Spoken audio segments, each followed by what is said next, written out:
오늘의 모닝 브리핑 시작하겠습니다. 엔비디아와 애플이 각 4% 전후 올라가면서 3대 지수 모두 사상 최고치 경신하는 이제 그런 모습을 보였고요. 연준 인사들이 추가 금리에 대해서 신중한 그런 입장을 표명하면서 국채 금리는 조금 올랐습니다. 외국인 투자들 우리나라가 다시 이제 매수를 재개했죠. 여전히 이제 반도체에 집중되고 있긴 한데 이 매수세가 좀 분산되는지 봐야 될 텐데 어제 같은 경우는 삼성전자, 알테오젠 두 종목이 끌어올렸잖아요. 이런 매수세가 좀 분산되는지 이런 부분들도 집중적으로 살펴보겠습니다. 우선 뭐 미증시는 다 올랐는데 나스닥이 더 많이 올라갔죠. 이 대형 기술주 두 개가 이제 지수를 끌어올린 이제 그런 역할을 했거든요. 그래서 업종으로 보면 하락한 업종 수도 되게 많았어요. 그런데 뭐 테크 기술 업종 1.7%, 유틸리티가 0.9% 올라가면서 전체적으로 지수를 끌어올리는 이제 그런 역할을 했고, 근데 소비재라든가 헬스케어라든가 뭐 이런 종목들, 에너지도 역시 뭐 하락하는 이제 그런 모습을 보여서 업종별 차이가 좀 많이 나는, 우리나라와 마찬가지로 미국도 차별화가 좀 심했던 그런 날이었습니다.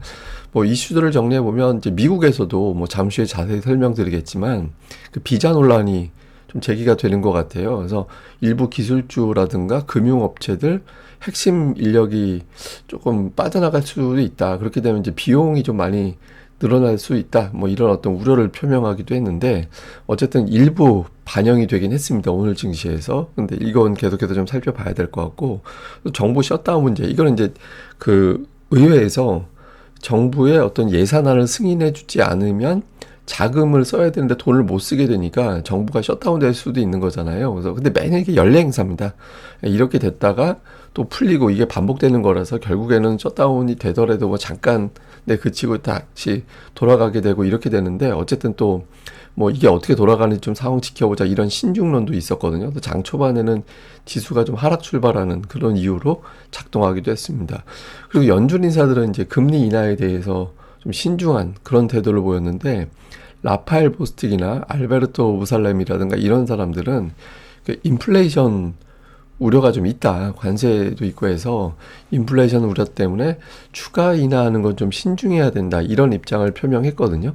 근데 뭐 연준 인사들 의견이 다 제각각이라서 뭐 이 사람 둘이 금리 인하 신중하게 한다라고 해서 연내 금리 인하가 안 되는 건 아니지만 어쨌든 오늘 언급한 사람들은 대체로 신중론 이런 쪽에 이제 가까운 사람들이 이제 발언을 했고요. 다만 이제 주말 사이에 증권사들이 이제 올해 증시 전망을 상향 조정하는 목표 지수를 좀 조절한다든가 이런 형태로 상향 조정하는 그런 이제 분석들이 많이 늘어났거든요. 뭐 에버코어에서는 AI가 주도한 랠리가 이어질 거다. 내년도 목표가 전망이 7,750포인트, S&P 500 지수 기준으로 7,750포인트 정도 되는데 약 25%의 확률로 9,000포인트 넘어갈지도 모른다. 그 근거로 기업들의 AI 채택이 아직까지 25%밖에 안 돼서 이거는 계속해서 늘어날 텐데 엄청나게 성장할지도 모른다. 그러니까 인터넷 도입 초기하고 좀 비슷해 보인다. 그러니까 이런 의견을 제시하기도 했고요. 그리고 도이치뱅크에서는 이제 증시 고평가 아니다.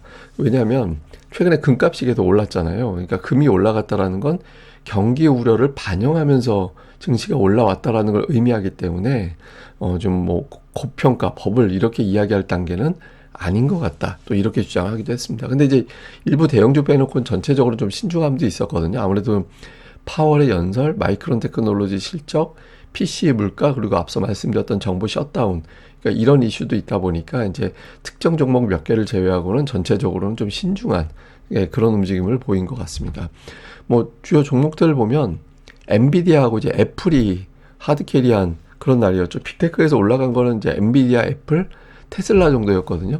근데 애플 같은 경우는 이제 웨드푸시에서 아이폰 새로운 아이폰 판매가 호조세를 보이고 있다. 그래서 목표 주가를 310달러로 상향 조정을 했는데 뭐 보도에 의하면 그 아이폰의 어떤 리드 타임이 27일 정도 된다라는 거예요. 그러니까 주문하고 이제 배송하는 데까지 걸리는 시간이 그러니까 직전 모델이 한 17일 정도였거든요.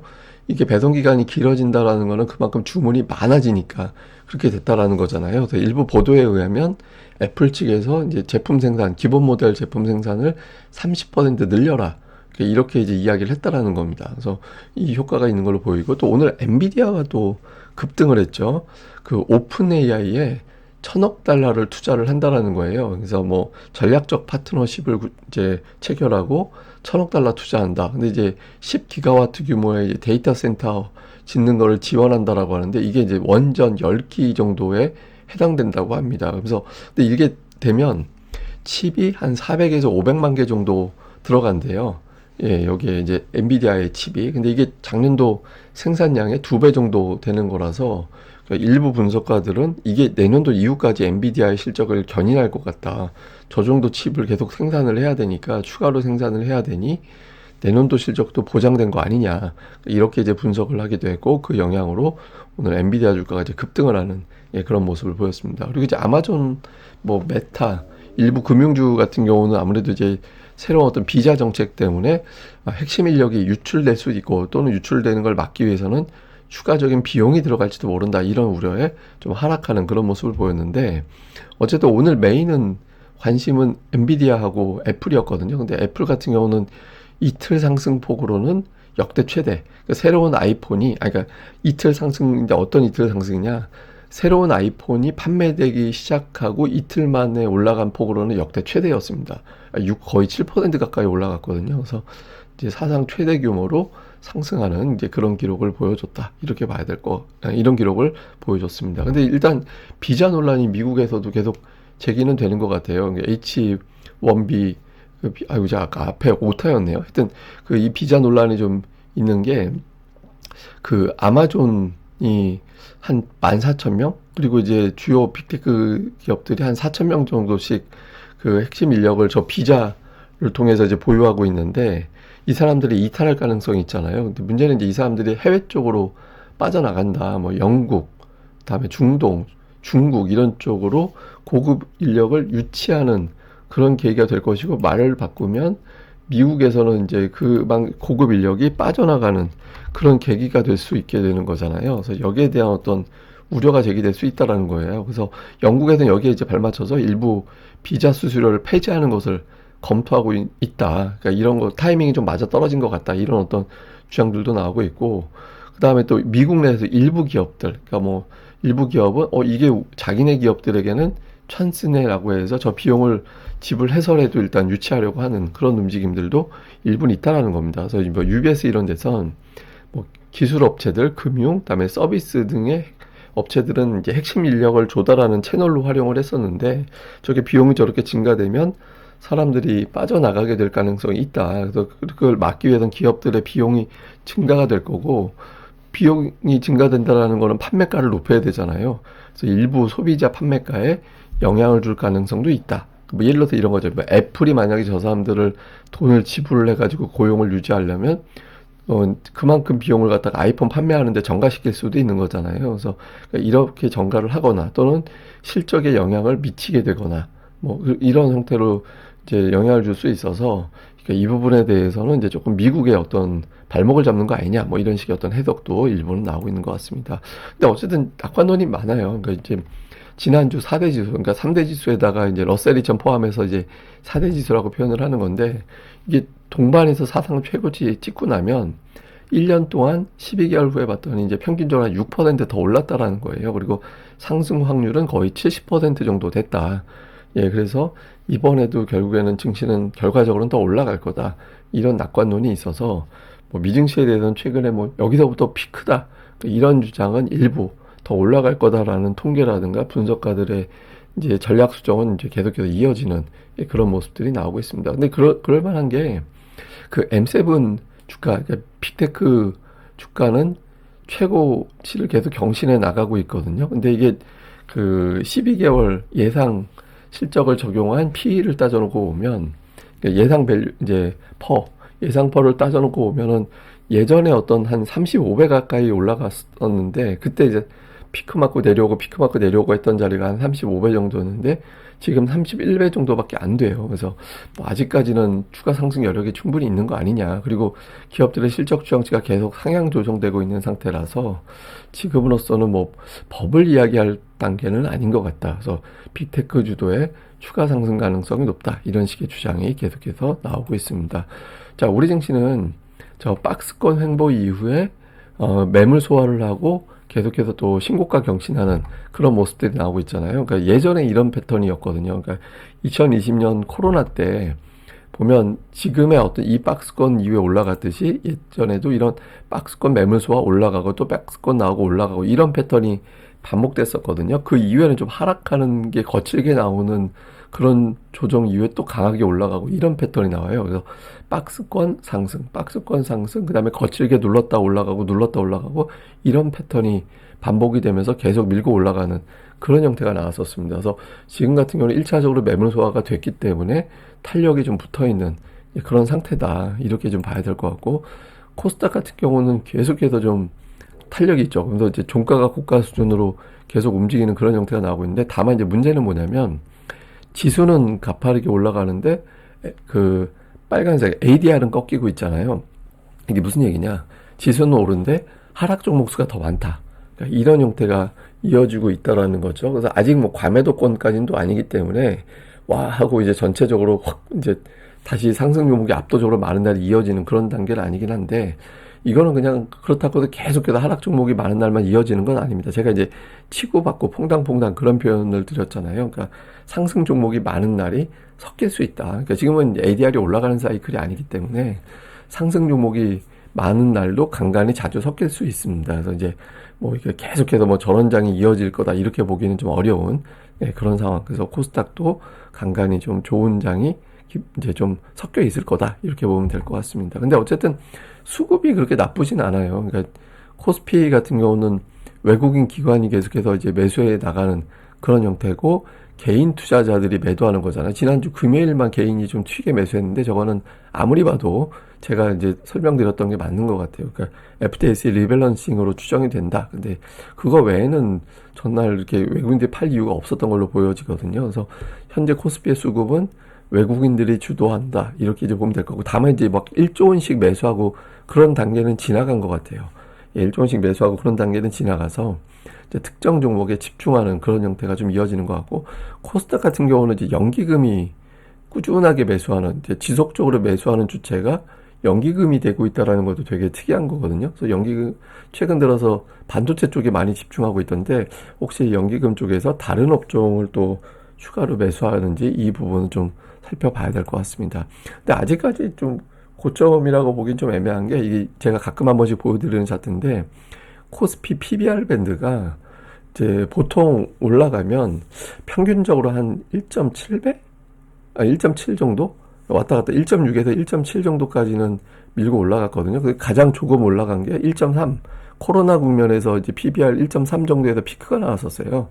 지금 이제 1.17 정도 왔다 갔다 합니다. 아직까지는 이제 고점까지는 여유가 좀 있다라고 봐야 되겠죠. 그러니까 보통 가장 적게 올라간 게 1.3이니까 1차적으로 이번 상승의 목표를 한 3,700, 800 정도로 보는 게 많은 것 같아요. 그렇게 그 기준으로 본다면. 근데 보통 이 기준 말고 PBR이 피크가 1.3이었구나, 가장 적게 올라간 게, 그 기준이 아니라 사실은 저점 대비 2배 정도 올라가서 그 PBR 밴드가 피크가 나왔었거든요. 그래서 그 기준으로 본다면 뭐 그 이상도 되는데, 일단은 그 이상은 좀 먼 얘기니까 나중에 하고, 일단은 1.3배 정도로 놓고 볼 때 아직까지는 고점으로 보기에는 조금 일러 보인다. 뭐 이런 식의 주장이 아직 더 많이 있는 걸로 현재까지는 보여집니다.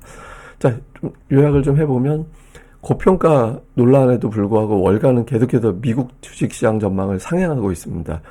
기업들의 실적이 괜찮고, 그다음에 금리가 인하되기 시작했고, 이 요인이 계속해서 작동을 하고 있고, 오늘 같은 경우는 금리가 장 초반에 하락했다가 다시 연준 인사들 발언 때문에 올라가긴 했는데, 좀 가파르게 올라간다 이제 그런 느낌은 일단 아닌 것 같고요. 달러 인덱스는 오늘 하락했습니다. 그래서 동시에 올라가던 거에서는 좀 주춤거리는 그런 모습이 있었고, 삼성전자 외국인들이 집중 매수했거든요.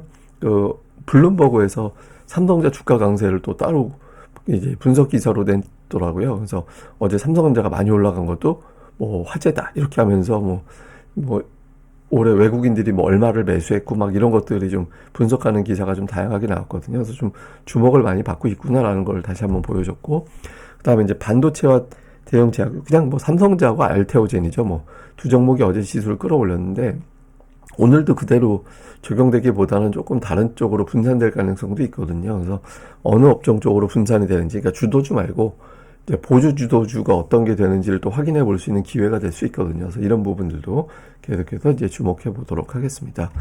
예, 이거는 뭐냐면 과거 장세에서 주도주가 어떤 흐름을 보여줬는지를 좀 보여주는 대목이거든요.